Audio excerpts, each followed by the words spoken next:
अस्सलामुअलैकुम। मैं हूँ सनामून। आज मैं बात करने जा रही हूँ hair X advanced care ultimate repair nourishing shampoo for damaged hair. बालों के साथ मसाइल का मुकम्मल हल। नंबर 1 खुश्क होना, नंबर 2 टूटना, नंबर 3 दो मुंह होना, नंबर 4 कमज़ोर होना, नंबर 5 उलझे होना, नंबर 6 बेरौनक होना, नंबर 7 रुखे और बेजान होना।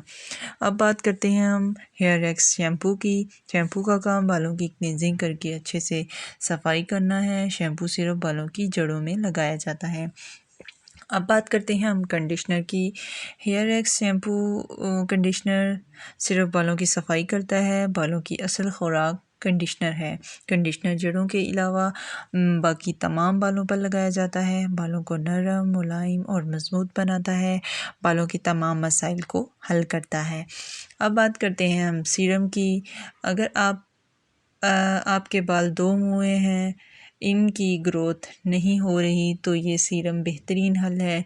ये बालों को सीधा, सिल्की और स्ट्रेट बनाता है और बालों को लंबा करता है। अब बारी है मास्क की। अगर आप अपने बालों की एक्स्ट्रा केयर करना चाहते हैं तो हेयर मास्क अपनी हेयर केयर रूटीन में शामिल करें। आपके बालों के लिए प्रोटीन और केराटिन ट्रीटमेंट फार्म करेगा। शुक्रिया।